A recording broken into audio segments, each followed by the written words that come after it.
Hey guys, thanks for tuning in to this episode of Making of a Millennial Mogul. I'm your host, Amoy, the Milli Mogul. You're about to watch my interview with Evita Robinson, the founder of the NoMadness travel tribe. Now, Evita and the tribe has basically spearheaded the urban travel movement. It has shown thousands of people around the world how accessible travel can be.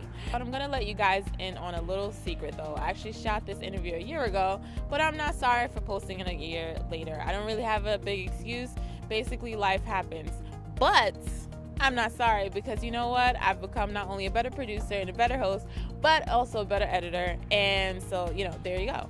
Anyway, and I just want to let you guys know, since we shot this interview, Evita has not only come out with her own line of long-wear lipsticks and is working on her book, but also launched an app for her tribe members. Now, if that doesn't say boss, I don't know what does. Make sure you check out her interviews to find out how Evita went from backpacker to boss lady. All right. And after our interview, make sure you Google her life because she's someone you definitely want to know. All right, guys, check it out.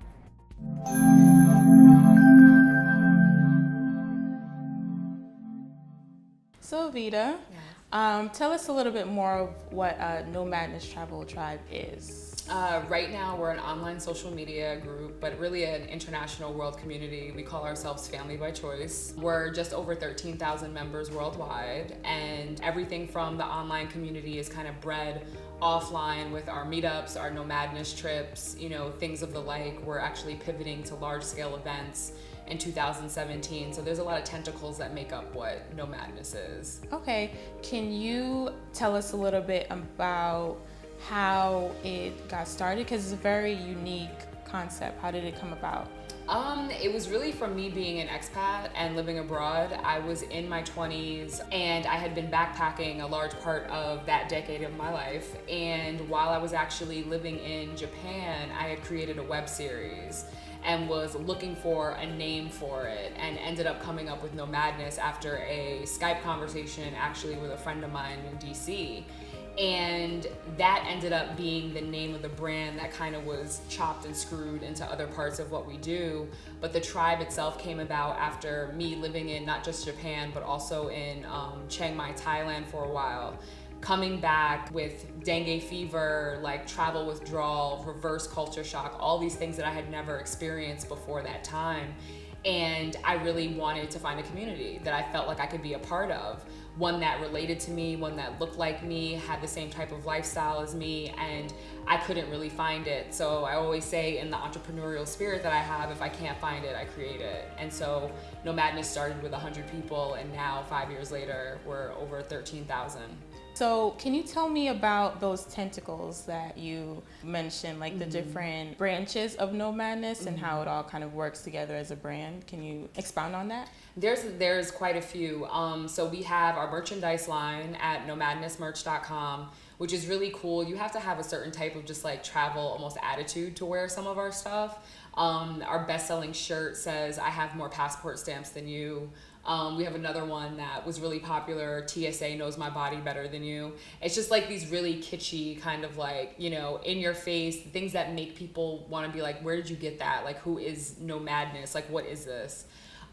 We have our web series, which I co-executive produce along with Issa Rae, called the NoMadness Project, and it's housed on Issa Rae's YouTube channel, which is really cool. And season 1 was really showcasing NoMadness and what it was like for us on our trips, while getting into like the newer episodes, we have been really talking about and showing the lives of some of our members that live abroad in the places that we've traveled to, not just the trip specifically. So that's a part of it, but we've done everything from cross-country, road trips for our HBCU 2013 college tour, in which I was giving presentations. I do a lot of speaking engagements and stuff like that at this point. We've done almost 30 NoMadness trips in 5 years, and we're actually stopping them and pivoting next year into events. So we're really excited about what that's gonna bring, and opening up an avenue where instead of 15 to 30 people being on a trip, now we can open it up and literally have 200, 300, 500 of us fly into wherever we are to be able to actually enjoy the event, and I think have a greater impact on the communities that we go to.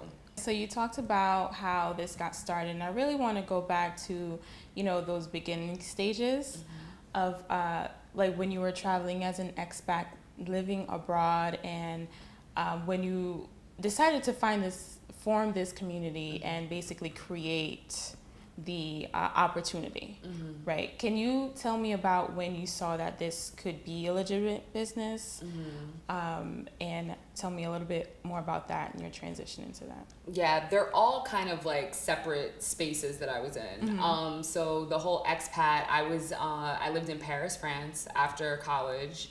That was really where the travel bug itself started. I was doing filmmaking and production work with the New York Film Academy out there. And I just remember it being such an immersive experience with the backdrop of Paris, which is like, it doesn't get better than that in many respects. So that was a really big turning point for me as realizing that I wanted to travel more. Up until that point in time, NoMadness it wasn't even an inkling, it wasn't in my brain. NoMadness really started to surface while I was living in Niigata, Japan, as a web series really of just me cutting vignettes of my life together, letting my mother know that her daughter was safe and I was cool, but also bringing this Asian experience back home via social media because nobody was coming to visit me, and it was cool. I didn't hold it against anyone, but at the same time, even for avid travelers, Japan and parts of Asia, it's a whole other animal. And so I wanted to bring these experiences to people who may never, go to this side of the earth. And so that was the big part for me. And that was the first time I ever used the word NoMadness in anything brand oriented. It wasn't until after I finished living in Chiang Mai, Thailand, shooting a web series with 4 other gentlemen, that it really stuck for me, going home, getting, well after being stung by a mosquito and catching dengue fever while backpacking between Cambodia and Thailand. And, my relationship kind of falling apart when I got home, being dead broke in the heat of everything. That was when I needed a safe haven. I needed a community of people that I felt like understood what I was going through, and they had travel as a priority, not just a thing they did when they had vacation days from work. People who really they strategized it and they really prioritized it. And that's really when I started the tribe. And NoMadness, it gained steam very fast. It started with 100 people that I had pinpointed with my one prerequisite, which is you have to have at least one passport stamp to get in the group. And that isn't an elitist thing. It's just I wanted people to be amongst their peers, and that these are people that already got it. We weren't going to I'm not going to sit here and coerce you into travel and try to have to talk you into why it's important. Like, no, you've done this before, you get it, you understand it, like, let's go. So that's the type of like-mindedness that I wanted to have in NoMadness. And literally we had our first meetup maybe 3 weeks after the tribe was, conceived in, September 2011. And the first meetup drew out like 40 people. And I remember just kind of sitting there and being like, I don't know what this is, but there's something tangible here. And I was still working in television production before this, and lo and behold, the show I was working on, which never aired, I don't think actually, they ended up cutting a whole bunch of people short on their contract, myself included. And instead of just jumping right back into the rat race, I was like, let me take this opportunity to see if I can develop this out. And so one random night, people were like, we should do a trip. I wanted to create a community, but I had no intentions of creating a business. I didn't know that that's what this was going to turn into, or a movement. I just really needed something so badly in my life, and I just didn't know that it was going to resonate with, tens of thousands of people around the world as well. We decided one night that we were going to do a group trip. And literally, I dropped the information at midnight in the middle of the week. And I was like, okay, I'll wake up and have the information and we can go from there. Within 2 hours of me dropping it, we already knew who the first 16 people were going to be. We knew where we were going. We had screenshots. I had already sent an email to the property owner. And there were people that were taking screenshots already of flights from where they are. And this was all happening at 2 o'clock in the morning on a Tuesday. It was just so fascinating for me to see people move so fast and just in sync and understand that no, this is what we need. It's you could really tell the energy even online. These people have been waiting for something like this. And so literally 3 months after NoMadness was created, we were in Bocas del Toro, and that was when I realized that it was going to turn into a facet of business because monies started exchanging. And I wanted that to be protected both on their end and on my end. And then all of a sudden people wanted t-shirts, and it's like, okay, I'm selling t-shirts. And it literally, these little things started to connect as far as dots to the bigger picture that is NoMadness now, really by me saying yes to things that they were asking for and kind of trusting the process and trusting myself to be able to handle it. That was really how NoMadness X Trip started. And that was how the merchandise line got started, which were, especially in the beginning phases, the main two ways that we were bringing any money in for it to really qualify as a business. Okay, so do members pay dues, or like how does it really work aside from the merchandise? They don't pay dues. Okay. We're actually, our app is coming out this year, and so the app will be paid monthly.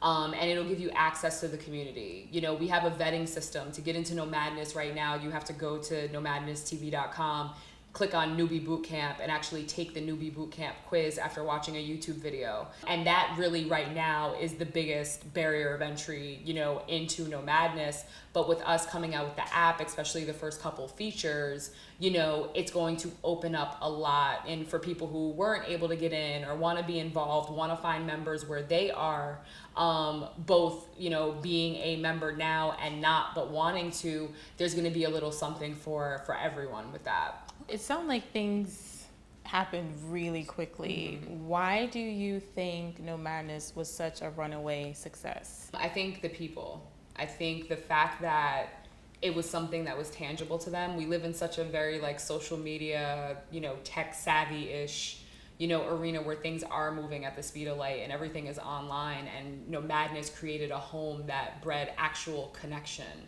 you know, to the point where now we literally call each other family. You know, I remember asking them maybe a year ago, and I do this every so often, like if you had to pick one word to describe NoMadness, what would it be? And without them hearing other people's explanations, almost 90% of the people say family. And that's something that people hold close. And for them to choose that for their travel peers is something that's really, really special, and I think really differentiates NoMadness from any other travel group or community that's out. I think the leadership plays a big part into that. You know, my genuity, you know, was in the forefront of this, and I think they saw it. And I think it's been reinforced by my constant stepping up to the plate, showing up, you know, pushing us forward, risk-taking, respect. There's so many important and strong components to leadership that lets them know that they can count on me. And I think once they have that trust in myself or my team, they know that they're in good hands, and that's why they will, you know, pack up their stuff, send money, and, you know, go across the world with us to have, you know, a travel experience and create memories that really breed off of online. So I think it's a sense really of leadership, consistency, and integrity, you know, of what the brand represents and how I make sure that we're on track with that, even within our membership alone. Can you tell me about what industry changes you've seen, or trends that you've seen in travel and how people view it now? I'm not sure if it's that people of color are traveling more right now, as much as it may be because of social media, you're seeing it more now. It's kind of like the push and pull. Like, I don't have the data or the answers, but I feel like it may just be a little bit of both. And I'm a big proponent of this thing that I call the permission of seeing and owning your own narrative. You know, like you portraying you and your movement. So whether it's our, you know, NoMadness Tribe Instagram with, you know, tribe stories where we're telling you about our members, or, you know, you're seeing them around the world, or it's, you know, the NoMadness web series, the NoMadness project, where you're visually seeing us, you know, or there's just so many mediums now where you can speak with us and see us and understand that these people are tangible. And I think that there's a permission in the seeing. We're giving the next generation, or even our generation, permission, like, yo, there are Black people that look like me that run with the bulls in, you know, in Pamplona. There are Black people that travel to India for the Holy Festival of Colors. Like, they're in NoMadness, you know. And for me, even if we're the only group of Black people in Pamplona and the only group of Black people in Jaipur, India for Holi, that means I'm doing my job. And so I just always want NoMadness in this whole movement to always be the brand that represents innovation. You know, that's one of the reasons why we're not doing trips anymore. It's like now all of a sudden everybody's doing trips. And it's like if I gotta start throwing elbows, you know what I'm saying, for a space, to me, that's my natural inclination and alarm clock that it's time to level up. It's time to do something different. It's time to step up and change the game again. And I think that that's going to be something that's synonymous with NoMadness for, you know, years and years and years and generations to come. People express financial reasons as to why they don't travel. Does NoMadness make travel more attainable financially? Yeah, that's why it was created. Okay. I was a backpacker. So literally the mission of NoMadness is like to break down socioeconomic, economic, you know, as well as like ethnic backgrounds and letting everybody know that they can travel. You know, our trips would sell out in literally like a minute because they were economically feasible for people. Towards the end of the trips, we've been able to balance beam and kind of have something on the higher end and something on the lower end. But it was absolutely at the bedrock and the guts of NoMadness being created where I was like, no, this needs to be proven that it's social, like it's economically viable. And now, hell, in the 5 years that I've started it, there's so many just resources now where even the flights, which were always the most expensive part, are dirt cheap. So now there's really no excuse. You are everywhere. It sounds like you're doing a lot. What keeps you going? An insane amount of energy. I was born with an insane amount of energy and always have been just like super driven on things that I'm very passionate about. And I'm also a huge proponent of self-care. People always ask me, when do you sleep? Oh, I sleep. And it's something that I have to do to make sure that I am in the best position I am in. Because if I'm not good, NoMadness isn't going to be good. And if there's ever a time where I've wanted, I say it's the big red button moments where it's like, I just want to stop this. I have over 13,000 people that would look at me like I was crazy, probably find out where I live and come after me. You know, so the community, the love that I have for them, the gratitude that they show towards myself and my team, I do a lot of what I do for them, you know, and if it becomes too much at any point, I take a step back. You know, the decision to stop the trips and pivot to events was as much a personal move as it was a professional one. You know, there's certain things that as I'm growing and navigating, you know, I don't create my own company to become a slave to it. You know, it's about really curating what I want in a business and in my life. You know, and as I'm getting older, I started NoMadness when I was 27. I'm 32 now. Like, I want to get married. I want to have a baby. And I'm not going to be facilitating your trip pregnant. Like, I'm just not. You know, and so now I'm moving into certain phases. And as much, you know, I was head in the sand, boots in the ground for the first, you know, 4 years or so of building NoMadness Travel Tribe that diligently. It's like now I'm also starting to do that same amount of work in my personal life. You know, I do believe that you can have everything, but as Oprah says, you may not be able to have everything at the same time. And so I'm trusting the ebb and flow of my life. And I'm definitely in a take care of personal, take care of home, get in the apartment that you said you wanted, clean up your credit, find your husband. Like, I'm in that mode, you know, now that I feel more comfortable with where NoMadness is. So what would you say is the best part of basically being your own boss? Because you made this choice and you know, spent that time grinding.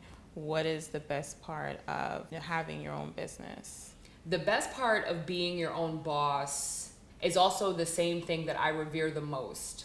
The thing that is most important to me in life is freedom. And I mean freedom in every way. That is my goal, and that is my barometer for success in my life, is having freedom of everything. I mean freedom to walk into a store, not even have to look at the price tag and buy something that I want.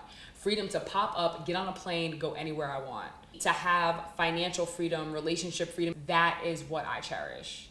Can you tell me about a point when you thought, is this worth it? Is it working? Am I ever all the going to be time. able to actually have this time. freedom? I still think about that. I'm not where I want to be yet. I don't want to become one of those people that's never content or never happy, but I am at my best when I'm in love, creating, and going after something.